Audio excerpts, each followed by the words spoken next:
자, 159페이지부터 우리 해볼 연습 문제는 증빙이 어떤 것들이 증빙이 될 수 있는가 그것을 한번 살펴보도록 하겠습니다. 첫째 증빙은 돌잔치 초대장이에요. 회사가 경조사비를 이렇게 지급할 때도 있습니다.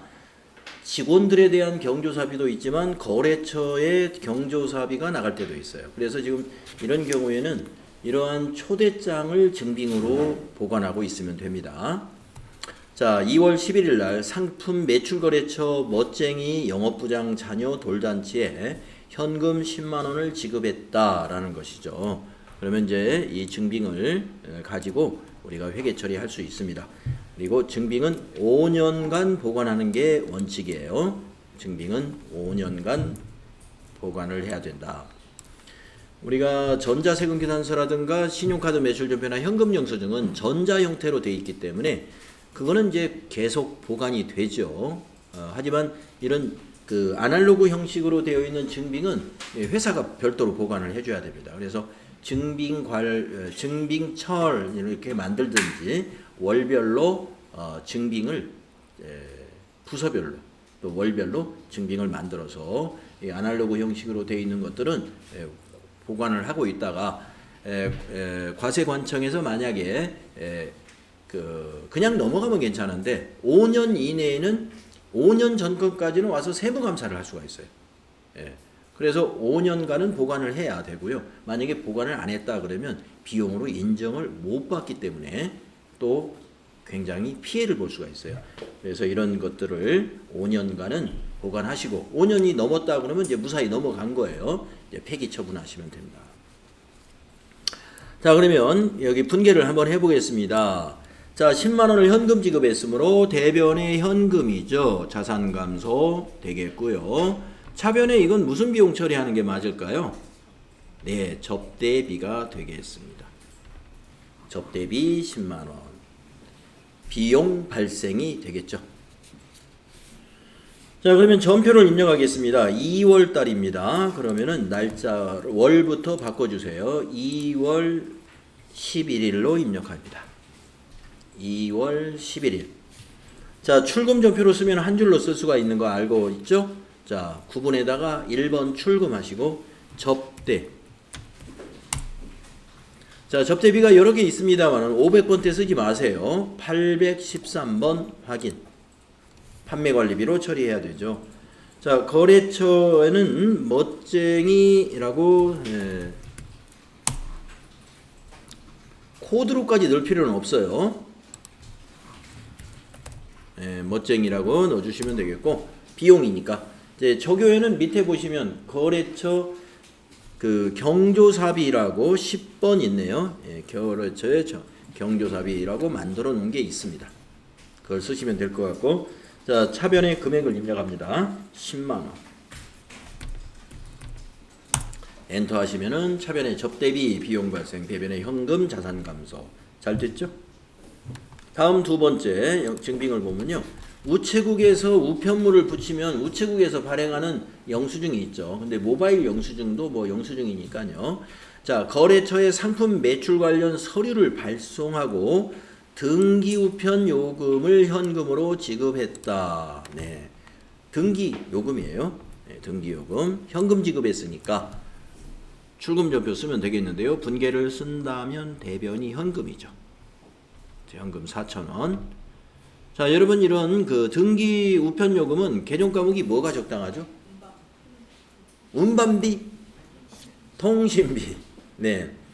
자, 운반비는 만약에 소포로 상품을 운반했다. 택배로 상품을 운반했다. 상품을 운반했으면 운반비가 맞아요. 근데 이거는 서류를 발송한 거죠. 통신비로 처리하시면 되겠습니다. 서류 발송 우편 요금은 통신비가 맞다. 800번대 통신비로 4,000원 비용 발생시킵니다. 차변이 비용 발생, 대변의 자산 감소 되겠습니다. 전표를 입력할까요? 날짜부터 영수증에서 잘 보셔야 되는데 거래 날짜가 여기는 밑에 있네요. 2월 15일 되겠습니다. 자, 전표 날짜를 15일로 고치세요. 전표 날짜부터 정확히 입력하는 거. 그 다음에 이것도 현금 지급이니까 1번 출금으로 쓰면 되겠고요. 통신 800건대 통신비 아래로 814로 내려와서 엔터 하시고, 거래처는 우체국, 저교에서 밑에 코드에서 고를 수가 있네요. 우편료 2번, 금액은 4,000원. 엔터 하시면 되겠습니다. 그럼 밑에 분계가 완성된 거 보세요. 차변에 통신비, 대변에 현금, 금액은 4,000원. 차액이 없어야 되겠죠. 자, 다음 페이지로 넘어가면은 이번에는 증빙이 취득세 납부서입니다. 취득세 납부서. 토지를 산 모양이에요. 토지를 산 모양입니다. 밑에 내용을 읽어보면은 매장을 신축하기 위해 토지를 구입하고 취득세를 국민은행에 현금으로 납부했다. 이것도 출금전표네요. 예, 현금 납부했다. 출금전표. 자, 그러면 한번 분계를 밑에다 써보겠습니다. 자, 현금 납부니까 대변이 현금, 금액은 취득세가 농어촌 특별세 이것저것 다 붙어가지고 245만 원이네요. 현금 245만 원 자산 감소했습니다. 자, 차변에는 뭐로 하면 될까요? 세금과 공과금이다. 그럴 것 같죠? 네. 아닙니다. 네. 세금인데 세금과 공과금 비용이 아니에요. 자, 여러분이 뭘 떠올리셔야 되느냐. 유형자산 공부할 때 유형자산의 취득과 관련된 비용은 취득원가에 포함한다.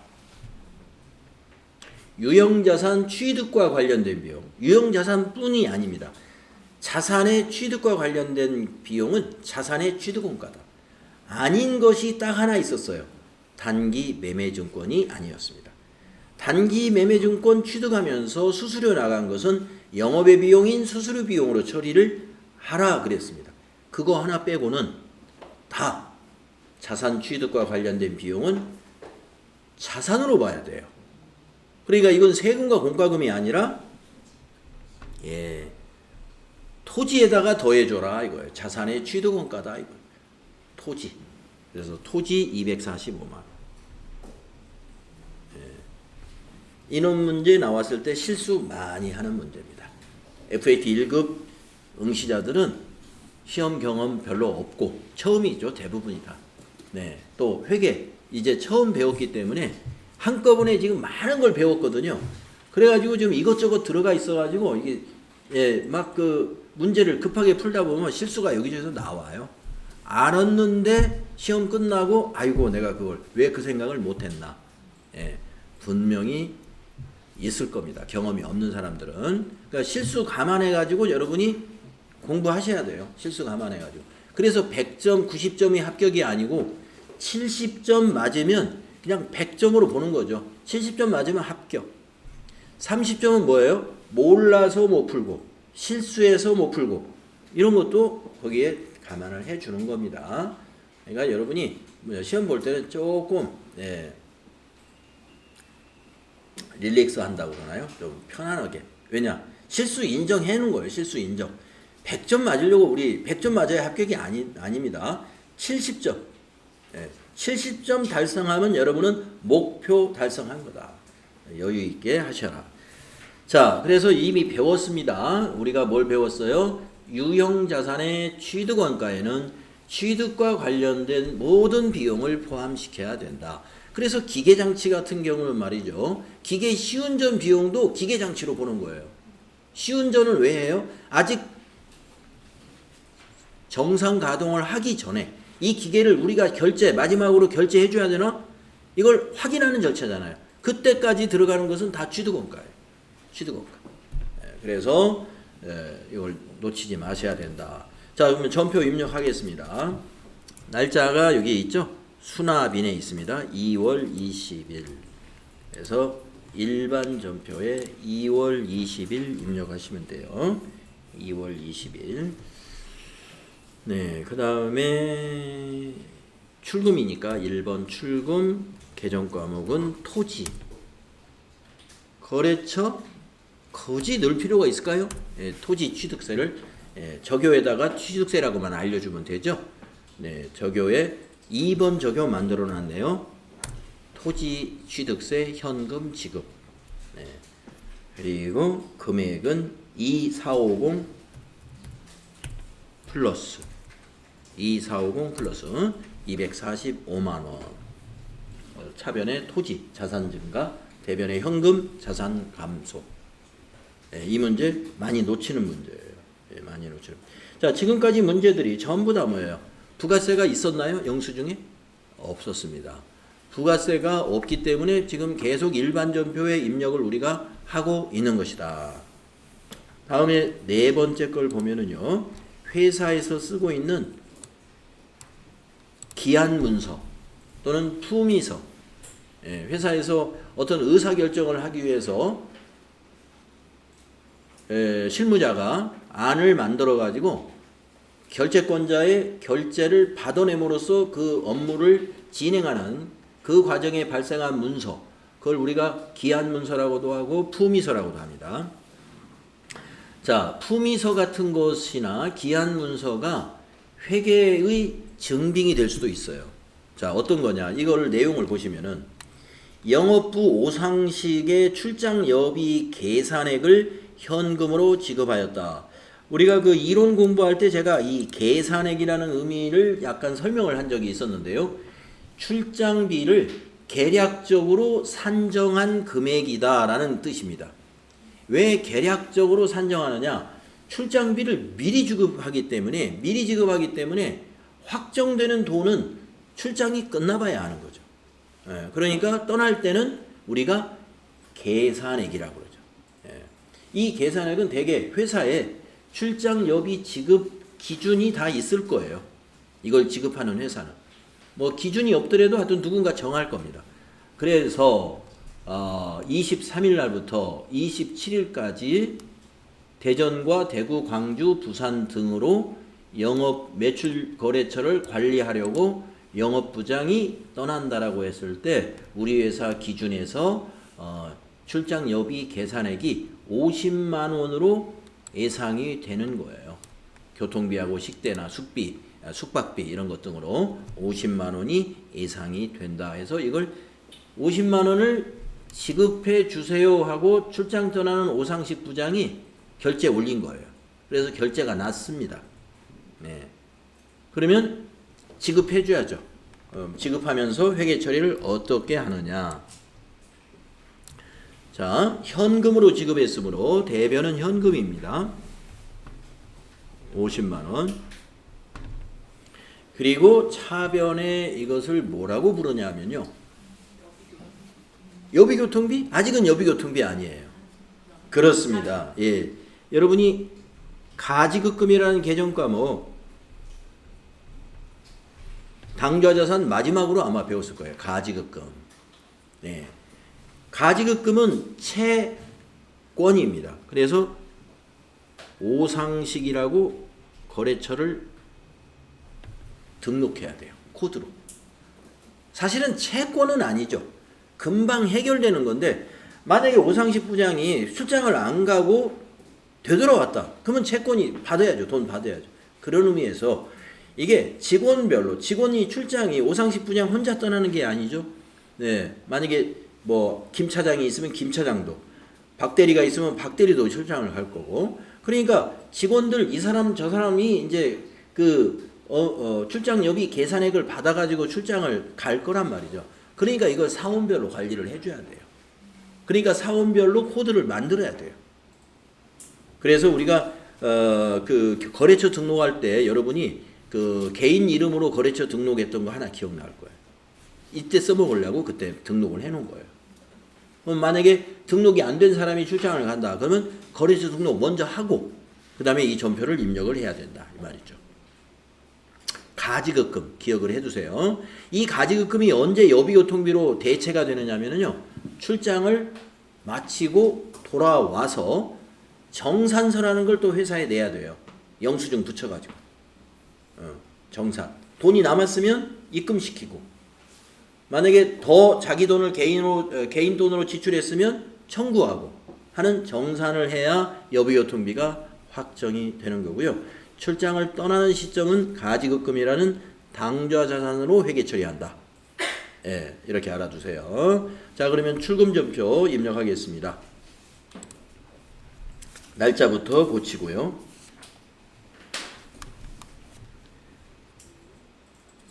예, 23일입니다. 2월 23일.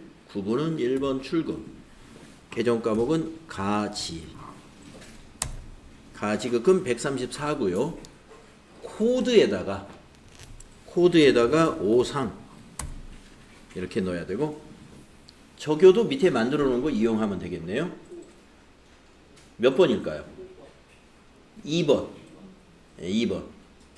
업무 가지급금 지급 2번이 딱 맞겠죠? 네. 자, 금액은 50만원. 엔터 하시면 되겠습니다. 자, 차변의 가지급금 50만원, 대변의 현금 50만원, 자산 증가, 자산 감소예요.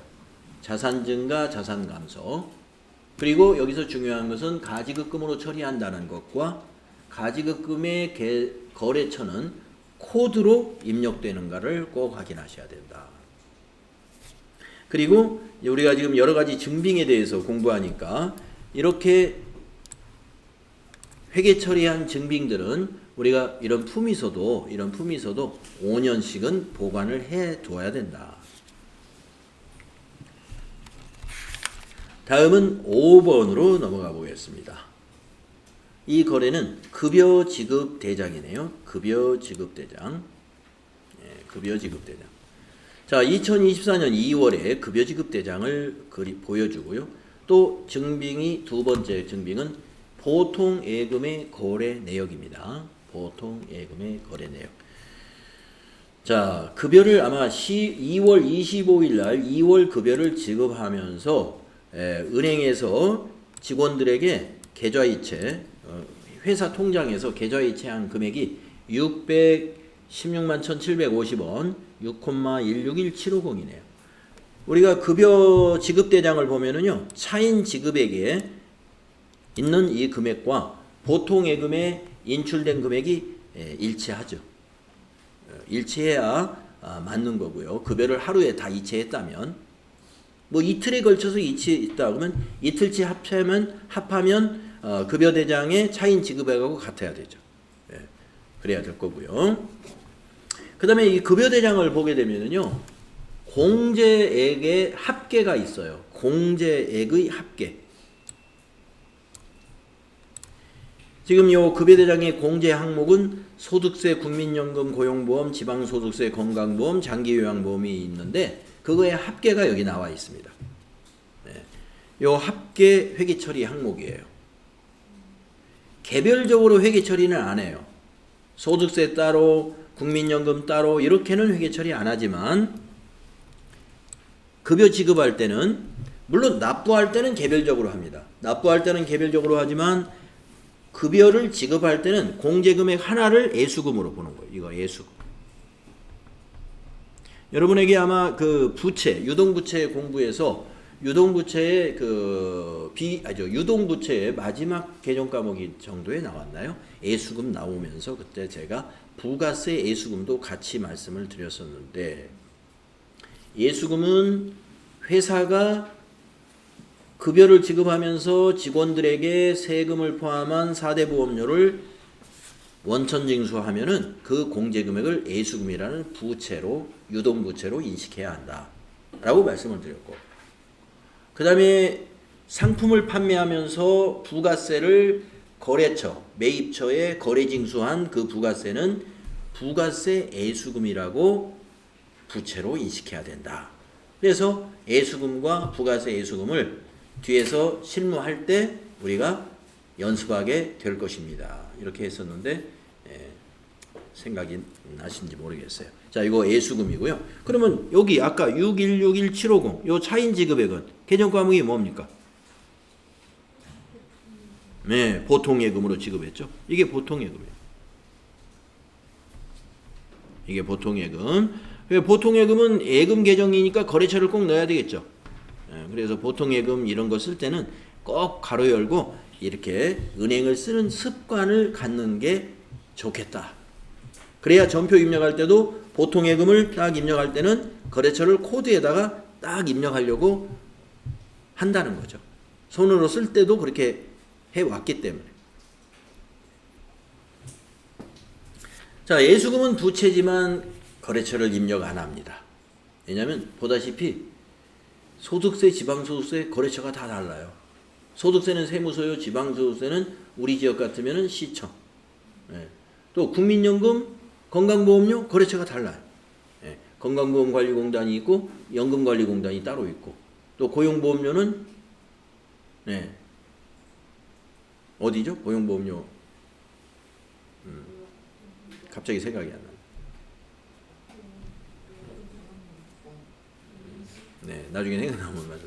네, 하여튼 그 납부하는 곳이 다릅니다. 그렇기 때문에 예수금은 그냥 거래처를 생략하는 거예요. 거래처를 생략. 자, 이제 하나가 더 남았는데 여기 보시면은 지급액. 지금 종업원이 2명만 나왔는데 그 지급액의 합계가 700만 원이죠. 이걸 회계 처리합니다. 지급액의 합계. 기본급, 직책수당, 차량 보조금, 식대 보조금 다 합쳤어요. 그 합계를 뭘로 처리하느냐? 이걸 뭘로 처리하면 될까요? 급여로 처리합니다. 급여. 그러면 차대변이 딱 맞아요. 자, 급여가 비용이잖아요. 우리가 급여를 지급하면 비용이 발생합니다. 급여라는 비용 발생, 차변이 되겠죠. 비용 발생은 차변이니까. 자, 종업원에게 그 세금을 원천 징수했어요. 그러면서 우리가 납부해야 될 의무가 발생했어요. 그게 예수금이고 지금 오늘 발생했으니까 부채가 증가한 거예요. 부채 증가는 대변이죠. 대변 요소. 그러니까 이건 대변으로 가는 것이고. 자, 차인 지급액. 오늘 계좌이체 시켰어요. 그래서 우리 회사 보통예금의 잔액이 줄어들었어요. 그래서 보통예금 감소했으니까 자산 감소는 대변. 이렇게 자리를 잡는 거죠. 그래서 그 회계 처리 수행하시오. 거기에다가 그렇게 쓰시면 돼요. 차변의 급여 700만 원. 대변의 보통예금 신한 6,161,750, 대변의 예수금 838,250. 이렇게 정리하면 되겠습니다. 네. 자, 처음으로 이제 우리가 분계해서 3줄짜리를 입력해 보게 되겠네요. 지금까지는 최대 2줄이었어요. 3줄짜리 만나봤어요. 3줄짜리. 자, 그러면 전표를 3줄로 입력해 보겠습니다. 자, 전표를 입력할 때 3줄을 입력하는데 순서를 지킬 필요는 없어요. 생각나는 대로 입력하면 됩니다. 그런데 여러분이 가능하면 금액이 큰 줄부터 먼저 입력한다. 이걸 한번 지켜보시려고 노력을 하면은요, 조금 편한 대목이 나옵니다. 편한 부분이 나와요. 조금 편하다. 자, 그래서 지금 우리가 차변에 하나, 대변에 2개 있는데 그 3개의 항목 중에서 금액이 큰 게 지금 700만 원이 제일 큰 거죠. 그래서 우리는 급여부터 입력을 하는 걸로 하겠습니다. 자, 날짜가 2월 25일이죠. 자, 25일로 날짜 바꿔주시고 3번이 차변이죠. 9분에서 3번. 코드는 급여죠. 코드에다 급여 하시고 방향키로 내려가면서 800번대 급여를 잘 찾아가세요. 아래로 쭉쭉쭉 내려가서 801번이 급여네요. 자, 800번대의 첫 번째 게 801번이에요. 여러분 800번대를 뭐라고 그래요? 판매관리비라고 그러잖아요. 거기에 맨 처음 나오는 801이 급여다. 기억하기 쉬울 거예요. 801. 안 외워도 상관없어요. 뭐 이거 찾는데 시간이 걸리는 게 아니니까. 그러나 이제 기억해 놓으면 좋아요. 801 급여. 자, 거래처를 넣을 필요가 있을까요? 넣을 필요는 없을 것 같습니다. 적요에다가는요, 여기서 선택할 수도 있지만 이 급여 적요는 제가 보기에는 몇 월 급여 이렇게 써놓는 게 제일 좋아요. 이게 3월 급여인지 2월 급여인지 이런 걸 적는 게 좋습니다. 그래서 2월분 급여라고 입력을 하겠습니다. 2월분 급여. 적요 코드로 등록된 것만 꼭 쓰라는 법은 없어요. 그보다 더 좋은 적요 내용이 생각이 나면 세부적으로 적어주면 됩니다. 2월분 급여. 자, 금액은 700만 원이죠. 7 플러스 엔터. 자, 엔터 줄 바꿨고요. 다음에 이제 대변 입력하겠습니다. 4번.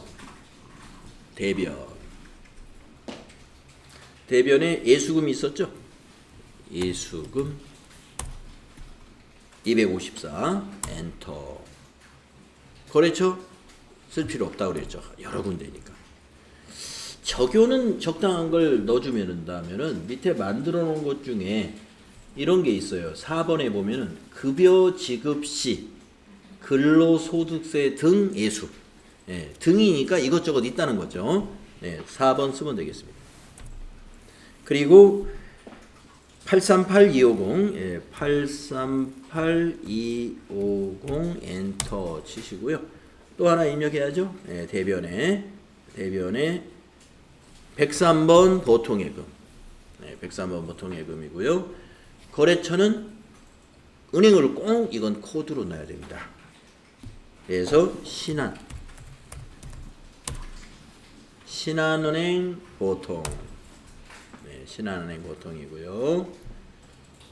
적요에는 예, 2월분 급여 지급이라고 2월분 급여라고 이거 타자해야 되겠네요. 저 위에 거 복사는 못하니까 여기다 2월분 이런 거 생각하면 이제 예수금보다 보통예금을 먼저 넣었으면 조금 빠르게 입력할 수 있겠네요. 왜냐하면 적요에서 엔터로 지나가면 딱 맞으니까. 네, 예수금을 나중에 입력하는 게 더 좋을 뻔했어요. 자, 이제 700만 원 입력하는 게 아니고 거기 6161750이잖아요. 여기 밑에 보시면 6161750만큼 잔액이 차액이 딱 나 있죠. 우리가 보통예금 계좌에 찍힌 거하고 숫자가 똑같잖아요. 네, 입력합니다. 6161750 엔터. 네, 이렇게 하시면 되는데 이게 갑자기 이게 생각이 나네요. 저희 학원이 이제 요 AT 자격 시험으로 바꾼 지는 굉장히 좀 꽤 오래됐는데 그 전에 저희 학원에서도 그 전산회계 한국 세무사회 자격 시험으로 수업을 했던 시절이 있었어요. 그때는 이제 K랩이라는 프로그램으로 수업을 하거든요. K랩은 우리 시중에서 쓰고 있는 세무사랑이라고 하는 프로그램하고 같은 겁니다. 그래서 K랩에서는 이렇게 돼 있어요. 맨 마지막 금액 차액이 있죠. 거기는 금액을 입력 안 해요. 엔터 치면은 이 마지막 차액이 자동으로 쏙 들어갑니다. 예. 그러니까 입력 시간이 좀 단축되죠. 예. 그래서 그 프로그램이 지금 생각이 났고요. 지금 이것도 좀 그렇게 했으면 마지막에 차액은 그냥 엔터 치면은 밑에 차액 난 게 보통예금 쏙 들어가면 좀 편리는 하겠죠. 예. 자, 그래서 이제 큰 금액부터 입력한다는 의미는 뭐냐면 큰 금액을 입력하고 그 다음에 나머지를 입력하게 되면은요 맨 마지막에 차액이라는 게 나옵니다. 그 마지막 차액은 뭔가 지금 이 예제에서는 계산할 필요가 없고 다 그 숫자가 나와 있기 때문에 보고 입력하면 됩니다만은 어떤 때는 계산기로 두들겨 봐야 될 때가 있어요. 근데 안 두들겨 봐도 돼요. 이렇게 큰 금액부터 입력하다 보면은 계산이 이 안에서 차액이라는 게 뭐예요? 계산을 했다는 거잖아요. 예, 그래서 그런 면에서 좀 편하다. 이렇게 보실 수 있습니다. 어떤 코드를 바꾸죠? 그러니까 무슨 코드? 개념 과목 코드? 그러면 개념 과목을 다시 여기 코드란에다 다시 입력하는 거죠. 개념 과목 코드가 틀렸다. 그러면 개념 과목에다 다시 개념 과목을 입력합니다. 거기다가 여기다가 뭐가 와야죠? 이 개념 과목이 다시 입력하는 거예요. 예수금? 예수금이라고 입력하면 된다 이거죠. 코드 개정 과목 코드가 잘못됐으면 거기다 개정 과목을 다시 입력하면 바뀌는 거죠. 예수금이다 그러면 예수, 보통예금이다 그러면 보통 이렇게 입력하면 돼요. 보통예금 코드가 몇 번이에요? 103번이죠. 103번. 101번이 뭔지 아세요 혹시? 현금입니다. 101번, 103번은 진짜 많이 나와요. 우리 그 연습에서도 그렇고 실제로 시험 볼 때도. 그러니까 제 생각에는 현금, 그 다음에 보통예금은 101번, 103번을 그냥 이용하면 어떨까? 이용한다는 건 뭐냐면 앞으로 여러분이 현금 입력할 때 코드에다가 현금 이렇게 타자를 안 했으면 좋겠다. 101 엔터 이렇게 했으면 좋겠다는 거고요. 그렇죠.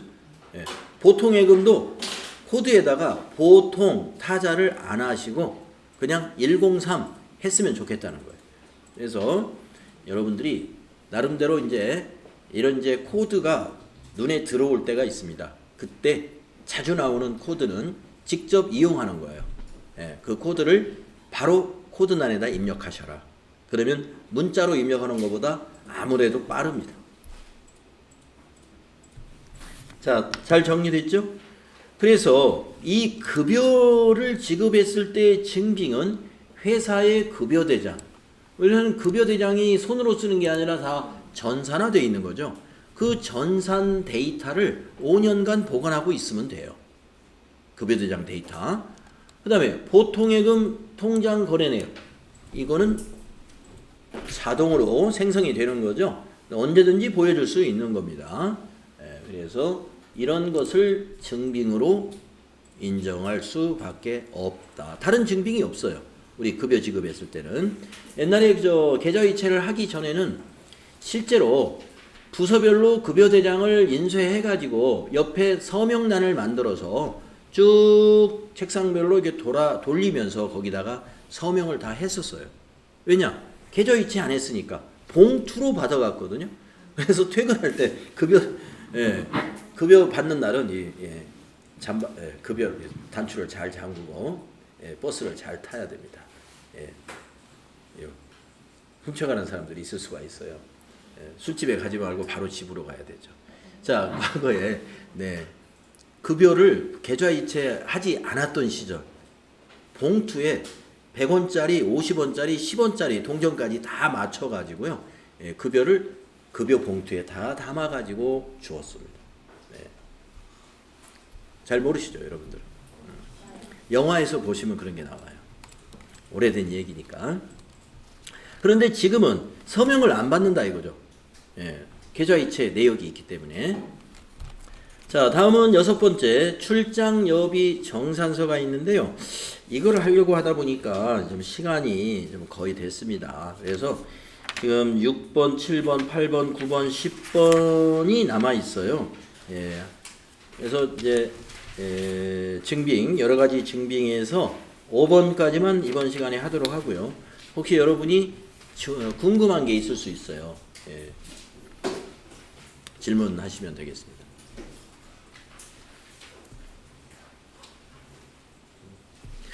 전표 놓친 건 없으시죠?